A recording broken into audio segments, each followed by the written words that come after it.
Welcome to Conversations Live. For more than a decade, we've brought you the best in books, entertainment, celebrity interviews, and current events. When the movers and shakers of the world have something to say to you, they say it to us first. Here's your host, Cyrus Webb.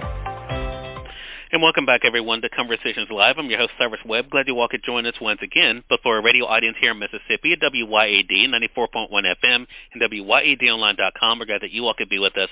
Also, joining us are our friends at iHeartRadio and Amazon Music Podcast. We're glad you all could be with us as well. We try to bring you the best guests to tell you what's happening on our planet, but also in the skies. And to help me with that today, I'm excited to welcome a very special guest to discuss a four-planet alignment that's taking place this week that you guys can be able to see. We're excited to welcome Dr. Jackie Faherty to our program.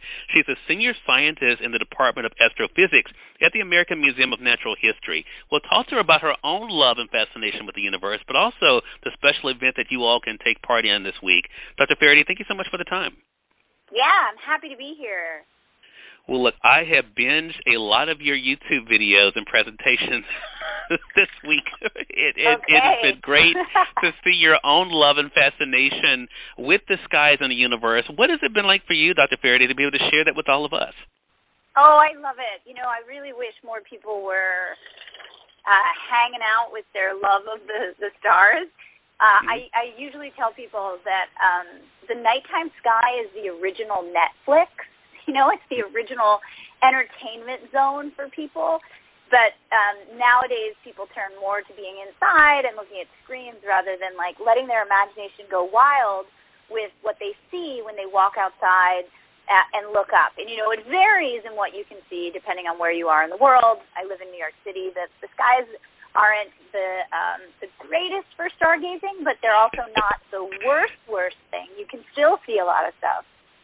Right.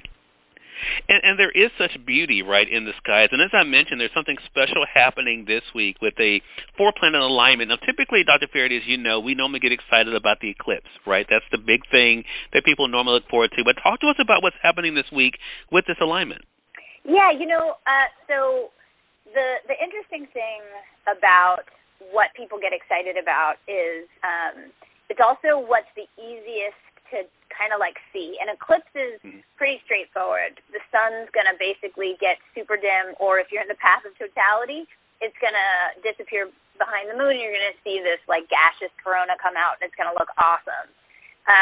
But planets are a little bit different because they can look a bit more like stars, and people don't always realize that they're staring at a planet when they walk outside. And what's happening right now is that the planets are all orbiting the sun. Like the Earth is orbiting the sun, and we all orbit in a plane, kind of like a tire that's surrounding the sun, and we don't really go all up and around like orbs flying around. No, gravity keeps us in a nice plane. And so there's a highway where all of the planets are constantly traversing as they're going around the sun. And so the planets march around, and depending on the time of year, depending actually in the timing of when you can go outside, you might catch more than one planet in your sky and close to each other. And right now, if you go outside in the wee small hours of the morning before the sun rises, you can catch a parade of planets where you'll get Saturn and then Mars and then Venus and then Jupiter right before the sun comes up. Venus and Jupiter are particularly close to one another right now, all in your sky together in a relatively close vicinity of the sky together.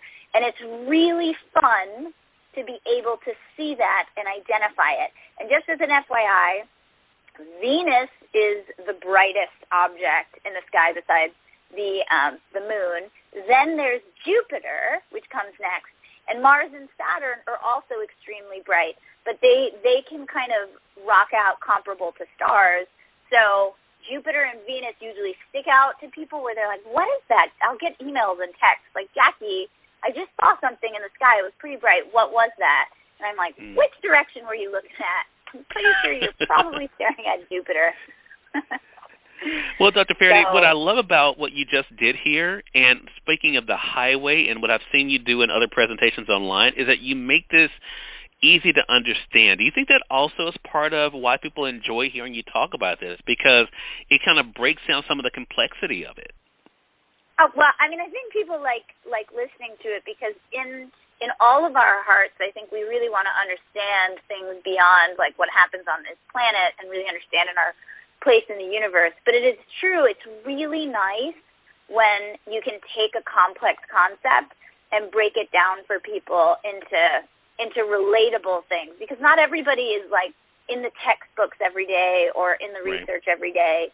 And one thing that I say to my colleagues all of the time is that I think it is completely unfair that concepts of astrophysics get like locked up into the brains and the minds and the conversations of academics, and you can't get them out to the general public where everybody should really know what is going on in the universe and the cosmos. And this is a pretty easy and simple concept of like, go outside. There's going to be a bright object. Look at that bright object, get excited when you see it, and then come back and ask me about it, and I'll tell you, like, what size is it? Where is it in the solar system? Why does it look the way it does when you look at it? And all of that stuff, like, get your interest going and then come back for more. But you need somebody that can digest that for you. But there's a lot of astrophysicists that are getting much better at science communication. And so there's a good suite of people to, like, follow on social media that can break down some of these concepts for you. Well, we appreciate you breaking it down for us, Jackie, and letting us know what to be able to look forward to this week. Again, as we're gazing up at the sky. Again, everyone, Dr. Faherty has been our guest. She's a senior scientist in the Department of Astrophysics at the American Museum of Natural History, telling you guys about this special four-planet alignment this week. Speaking of online, Dr. Faherty, how can our audience stay connected with you? The easiest way is to find me on Twitter.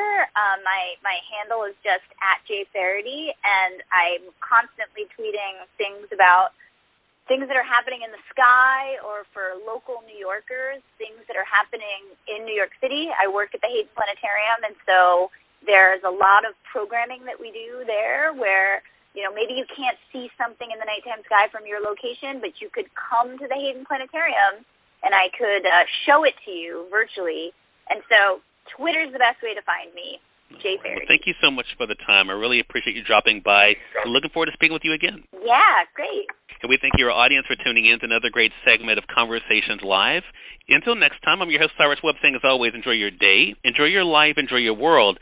Thank you all for choosing Conversations Live. Now let's go make today amazing. Take care.